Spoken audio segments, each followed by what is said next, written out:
How 7% of a section within a nation ruled 5 million white people and owned 4 million black people and sought to make agriculture equal to industry through the rule of property without yielding political power or education to labor. Of the 5 million whites who owned no slaves, some were united in interest with the slave owners. These were overseers, drivers and dealers in slaves. Others were hirers of white and black labor, and still others were merchants and professional men, forming a petty bourgeois class, and climbing up to the planter class or falling down from it. The mass of the poor whites, as we have shown, were economic outcasts. Colonial Virginia declared its belief in natural and inalienable rights, popular sovereignty, and government for the common good, even before the Declaration of Independence. But it soon became the belief of doctrinaires, and not a single other Southern state enacted these doctrines of equality until after the Civil War. The Reconstruction constitutions incorporated them, but quite logically, South Carolina repudiated its declaration in 1895.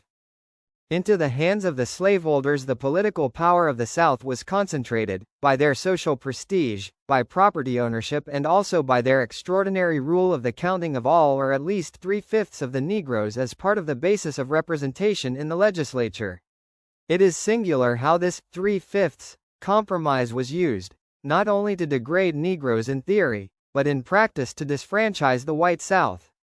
Nearly all of the Southern states began with recognizing the white population as a basis of representation. They afterward favored the Black Belt by direct legislation or by counting 3/5 of the slave population, and then finally by counting the whole black population. Or they established, as in Virginia and South Carolina, a mixed basis of representation, based on white population and on property. That is, on land and slaves. From an economic point of view, this planter class had interest in consumption rather than production.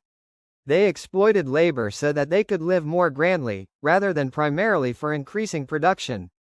Their taste went to elaborate households, well furnished and hospitable. They had much to eat and drink. They consumed large quantities of liquor.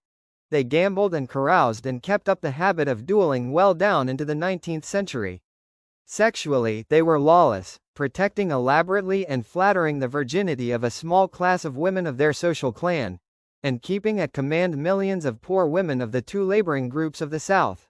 Sexual chaos was always the possibility of slavery, not always realized but always possible. Polygamy through the concubinage of black women to white men. Polyandry between black women and selected men on plantations in order to improve the human stock of strong and able workers. The census of 1860 counted 588,352 persons obviously of mixed blood, a figure admittedly below the truth. It is known by almost everybody who has heard of the man, Richard M. Johnson, a Democratic Vice President of the United States, that he had colored daughters of whom he was proud, and his was not an exceptional case. Several presidents of the United States have been accused of racial catholicity in sex. And finally, one cannot forget that bitter word attributed to a sister of a president of the United States.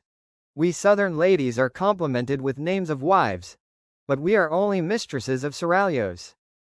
What the planters wanted was income large enough to maintain the level of living which was their ideal. Naturally, only a few of them had enough for this, and the rest, striving toward it, were perpetually in debt and querulously seeking a reason for this indebtedness outside themselves. Since it was beneath the dignity of a gentleman to encumber himself with the details of his finances, this lordly excuse enabled the planter to place between himself and the black slave a series of intermediaries through whom bitter pressure and exploitation could be exercised and large crops raised.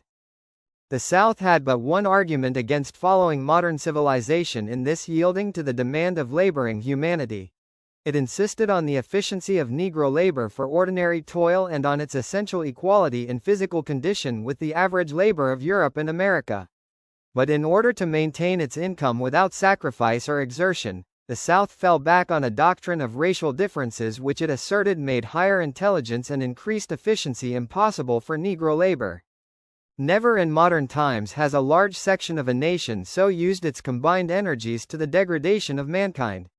The hurt to the Negro in this era was not only his treatment in slavery, It was the wound dealt to his reputation as a human being. Nothing was left, nothing was sacred, and while the best and more cultivated and more humane of the planters did not themselves always repeat the calumny, they stood by, consenting by silence, while Blather's kites said things about Negroes too cruelly untrue to be the word of civilized men. Not only then in the 40s and 50s did the word Negro lose its capital letter, but African history became the tale of degraded animals and subhuman savages, where no vestige of human culture found foothold. But there was another motive which more and more strongly as time went on compelled the planter to cling to slavery. His political power was based on slavery. With 4 million slaves he could balance the votes of 2,400,000 Northern voters, while in the inconceivable event of their becoming free, their votes would outnumber those of his Northern opponents, which was precisely what happened in 1868. Sexual chaos arose from economic motives. The deliberate breeding of a strong, big field hand stock could be carried out by selecting proper males, and giving them the run of the likeliest females. This in many border states became a regular policy and fed the slave trade. Childbearing was a profitable occupation, which received every possible encouragement, and there was not only no bar to illegitimacy, but an actual premium put upon it. Indeed, the word was impossible of meaning under the slave system. The law sometimes forbade the king up of slave families, but not one of these prohibitions, save those of Louisiana, and they but slightly, in any way referred to or hampered the owner of unencumbered slave property. He might sell or pawn or mortgage or give it away according to profit or whim, regardless of age or kinship. Elsewhere in the typical South in Virginia, North Carolina, South Carolina, Tennessee, Arkansas and Texas there seems to have been no restriction of any sort against separating mothers and children or husbands and wives or selling children of any age. Slavery was, indeed, a peculiar institution. Thus the planters of the South walked straight into the face of modern economic progress. The North had yielded to democracy, but only because democracy was curbed by a dictatorship of property and investment which left in the hands of the leaders of industry such economic power as ensured their mastery and their profits. Less than this they knew perfectly well they could not yield, and more than this they would not. They remained masters of the economic destiny of America.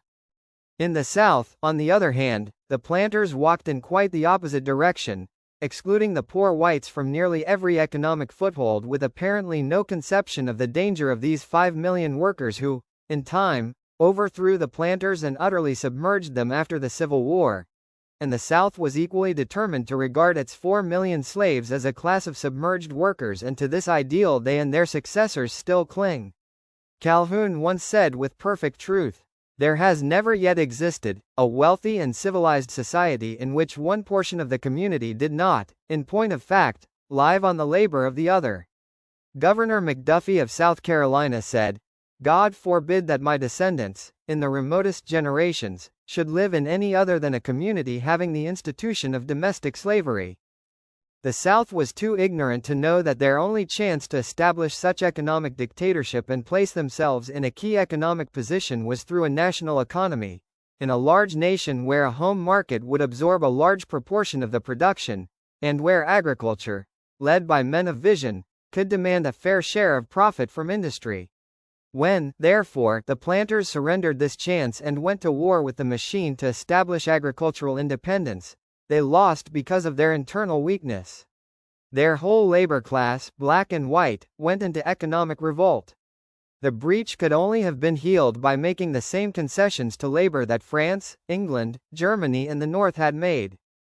The abolition of American slavery started the transportation of capital from white to black countries where slavery prevailed, with the same tremendous and awful consequences upon the laboring classes of the world which we see about us today.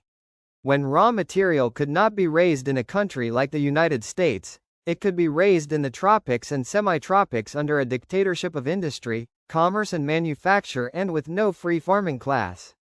What irritated the planter and made him charge the North and liberal Europe with hypocrisy, was the ethical implications of slavery. He was kept explaining a system of work which he insisted was no different in essence from that in vogue in Europe and the North. They and he were all exploiting labor. He did it by individual right, they by state law. They called their labor free, but after all, the laborer was only free to starve, if he did not work on their terms. They called his laborer a slave when his master was responsible for him from birth to death. What was needed was the force of great public opinion to make him see his economic mistakes and the moral debauchery that threatened him. But here again in the planter class no room was made for the reformer, the recalcitrant. The men who dared such thought and act were driven out or suppressed with a virulent tyranny reminiscent of the Inquisition and the Reformation. For these there was the same peculiar way of escape that lay before the slave. The planter who could not stand slavery followed the poor whites who could not stand Negroes. They followed the Negro who also could not stand slavery, into the North. And there, removed from immediate contact with the evils of slavery, the planter often became the copperhead and theoretical champion of a system which he could not himself endure. Of the names of prominent Southern families in Congress in 1860, only 2 appear in 1870, 5 in 1880. Of 90 prominent names in 1870, only 4 survived in 1880. Men talk today as though the upper class in the white South is descended from the slaveholders. Yet we know by plain mathematics that the ancestors of most of the present Southerners never owned a slave nor had any real economic part in slavery. The disaster of war decimated the planters. The bitter disappointment and frustration led to a tremendous mortality after the war, and from 1870 on the planter class merged their blood so completely with the rising poor whites that they disappeared as a separate aristocracy. It is this that explains so many characteristics of the post-war South. Its lynching and mob law, its murders and cruelty, its insensibility to the finer things of civilization.